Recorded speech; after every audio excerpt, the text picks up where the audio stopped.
Well, good afternoon, ladies and gentlemen. I stand up because I tend to dance around a little bit, but don't worry, it won't be Indian dance. I'll leave the Indian dance to the professionals. I'm not going to talk too much about myself, actually, because we don't have much time. 15 minutes is all we've been allocated. Yes, geographic information systems is my professional background, but it is just a tool to analyse spatial relationships and report on them. So I won't bore you too much with the gory details of geographic information systems. I'm from the Nature Society.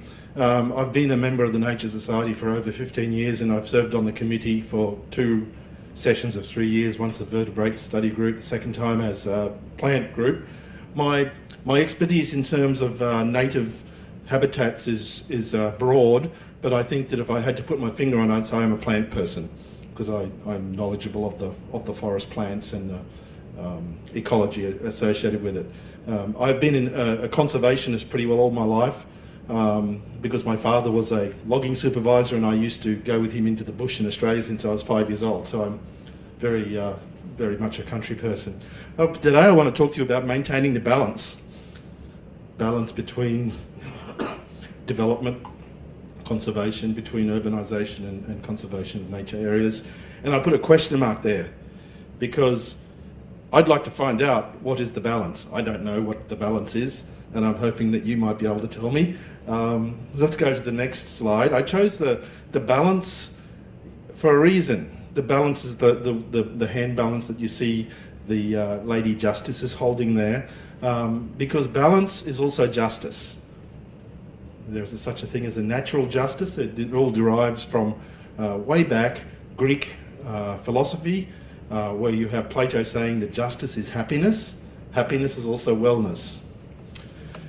So there's also the concept of natural law, justice. Not just justice as you know it in the court system, which is justice for humans, but there is also natural justice for everything that's around us, the plants, the animals, the rocks, the sea, the air. There is justice for all of these things. And I think we all too often just focus on the justice for humans.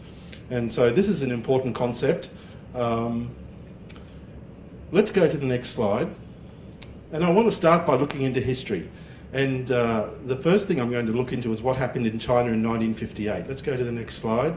And we have, of course, the Four Pests campaign, which was in 1958 by Mao Zedong, where they were knocking out the sparrows, the mosquitoes, the flies and the rats. Sounds like a good idea, doesn't it? But the problem is that when they started knocking out the sparrows, the Asian tree sparrow, why did they do that? Because it was eating the grain, and they didn't like these sparrows eating the grain. So they bumped them off. They were exterminating them. They reduced the numbers of the sparrows significantly, and of course the other problem that came out of that was they didn't realise the sparrows were also eating insects. So the insects increased. They disturbed the balance. The ecology, the overall ecology got out of balance. They had locust plagues. The locusts ate all the plants, all the grains, and the rice harvest went down. Let's go to the next slide. 20 to 40 million people died. Okay, and I classify death as 100% loss of wellness. Okay, so your physical and your mental wellness. That's okay. We move on to here. Even also in China and Africa, and even in Western countries, we have this desertification. That means through agriculture and uncontrolled development of land, we end up with dust storms blowing sand all over the place, and we end up with infertile land. Balance is thrown out by our activities, the human activities. We who are in charge of the earth, we are the Khalifa, we are destroying the place. I'm sorry I don't have much good news in my presentation. Let's go to the next slide. Here's the African desertification over the last 30 or so years. We're changing the face of the earth. We're on a collision course. Let's go to the next slide. What about global warming? We have the deniers and the non-deniers, but the fact of the matter is that, in my profession, one of my customers was the Federal Mapping Agency of Switzerland, and they have aerial photography of all their glaciers going back 50 or 60 years, maybe longer, and there's very clear evidence that the glaciers are all drying up. And I just picked out these two to show you. Just go back for a second. these two pictures here, one from 2007 and one from 2014. So you can see here, here's the ice from the glacier. Glacier is a moving ice mass down a valley, and 2014, 2 years ago, 3 years ago, you have rock. The glaciers are going backwards, and it's thanks to us. You can give us the compliments for making the changes in the environment that have increased the temperature globally, and that has resulted in the melting of the ice. You know, there are a lot of other ramifications that go along with this. The change in temperatures can result in plants that no longer can grow in certain regions, animals that can no longer exist in certain regions. So we're going to again disturb the balance. Let's go to the next slide. If you look at these lights, this is taken from a spacecraft. I think it was the space station, the International Space Station. Those lights are actually the lights used by fishing vessels to attract squid in the Gulf of Thailand. And, you know, we have increasing populations. Up here you have Dhaka, Bangladesh. Over here, Myanmar. Over this side you have India. Increasing populations, increasing demand for food resources, unchecked taking of natural resources. How do we make it sustainable? Let's go to the next slide. One thing that's turning up is a dead zone. We find dead zones in the Gulf of Bengal. Next slide. We have dead zones around the Gulf of Mexico. Next slide. And we understand the reason for it. We always know the reason for these things. We can research them and find them out. We have urbanisation, we have agriculture, we have industrialisation, and we have nutrients coming down the rivers, ending up in the sea, resulting in plankton blooms, which cuts out the sunlight to the lower levels of the ocean. Of course, all the little animals down there die, and then we end up with the dead zones. Once the small animals die, the big animals will starve to death. Starvation is the thing we're causing. Just recently, here's the Lingyu Reservoir up in Malaysia. It's been in the news lately. It's empty. It doesn't have any water left in it. If we go to the next slide, we can see that there's a downward trend on rainfall in Malaysia. Wonder what's causing that? Something we've done? You know, we can't always know exactly what we've done, but we've certainly done something. Let's go to the next slide. What about the Southeast Asian haze? Now, everybody has experienced the haze. We've all been coughing and spluttering once a year when the fires build up, and we complain a lot. Let's go to the next slide. We know about this. We've all seen this in our lifetimes. It's been getting worse and worse. And I want to show you what's happening. Here's an aerial photograph, actually it's a satellite image, of the border between Sarawak and Malaysia and Brunei. Now Brunei's revenue comes from oil, and Malaysia's revenue comes from palm oil, if I can simplify things. Because Brunei's revenue comes from oil, it doesn't need to use its land resources. So it has left its natural, this is swamp forest, this is peat swamp forest. And you might see a road running, see this road running up here? Okay, so we have some agriculture happening along the valleys, but in behind, it's peat swamp forest, it's native land.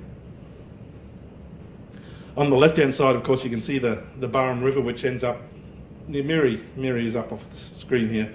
It's all palm oil. We've wiped out so much stuff. And this is one of the sources of our pollution. It's also oxygen-producing plants are no longer there. We're really making a difference. Let's go to the next slide.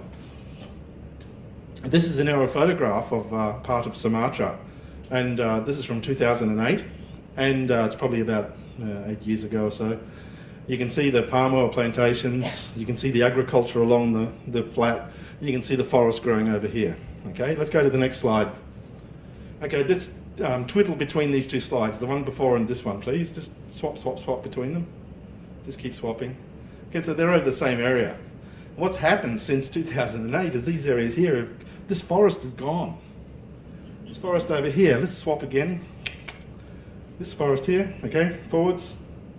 It's all gone, it's all cleared. We're doing something here.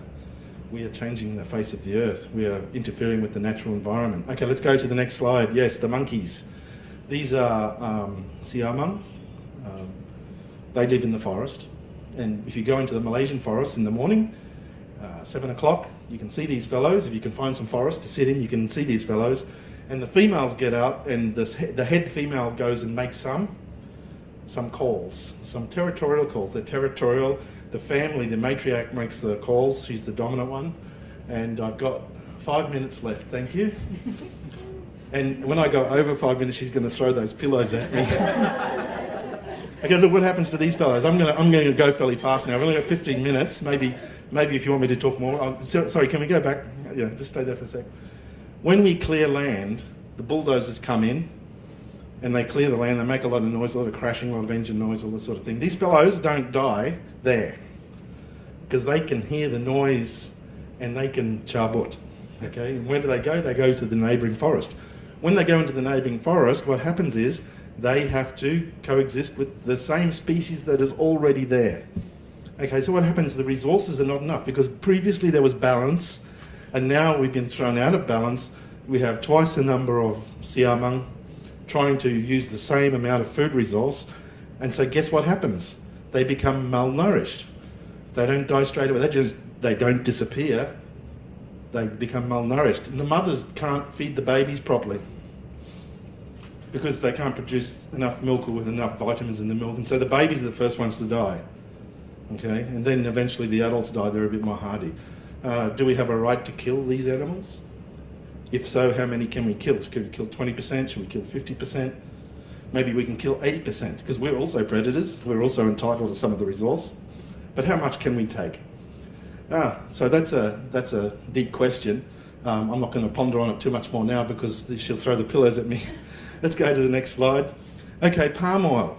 We're all waving our hands at companies like Wilmar and many other companies that are not only in the Singapore Stock Exchange, that are out there planting the palm oil, clearing the forest. But while we're shaking our fingers at them, we've got a big fat chocolate in our hand. We're also contributing to the problem. So, and I think that the important thing is for us now is, I'm not going to give you a solution to the problem, but I'm going to say that understanding the problem is the first step to a solution. I think that the population needs to generally understand what is the facts. What are the facts? How am I personally contributing to killing that siamang baby? Do I have 0.01, 0.02% responsibility? Do I have 0.5% responsibility? I don't know. But I have some percentage of responsibility. And when I buy the chocolate or I buy the detergent or I biodiesel, uses up a lot. Everybody says, yeah, let's use biodiesel, let's be green. But the biodiesel took up a lot of space to grow and killed the animals. So can we take 20% of the animals? Can we kill 50% of the animals? How many of the animals can we kill? Let's go to the next slide. Okay, here's a whale. Why is it dead? Because it's got garbage in its stomach. Let's go to the next slide. Welcome to Singapore. Okay, there's a coastal cleanup happens every year. Here's something people can do if you really want to contribute. You can go and join the coastal cleanup and clean up all this nonsense that comes up on our shores. Let's go to the next slide. This is Singapore. This is what we use GIS for. We can do things like this. I don't have much time. Primary forest, dipterocarp forest, mangrove forest, freshwater swamp forest. Go to the next slide. This is what we've got left. Hey, we've modified our environment. How much are we justified in taking? How much should we leave? 20%, 50%, 80%? I don't know. Let's go to the next slide. So what is the consequence of this modification? Okay, we've got a dengue problem because we threw the balance out. You know, the Aedes mosquito is actually native to this area.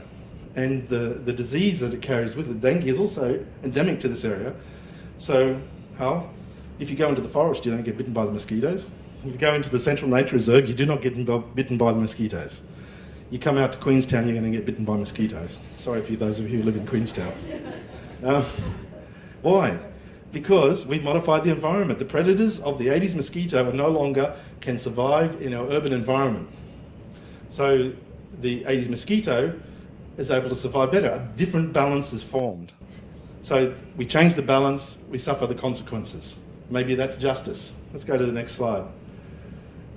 We have created, how much time do I have left? Oh, she's got the angry bird. Okay, look. I'm not going to talk anymore. I have a few more slides. I always put more slides than I can talk to. But I think I've given you a good flavour of what we're about. And I think that Wei Chin spoke about justice to other beings. And I'm also talking about justice to other beings. In fact, beings, also all of creation, you know, plants, animals, rocks, sea, air. They are all deserving of justice from us. So I'll close off there, and I'll let you go to the next speaker. Thank you very much. Thank you.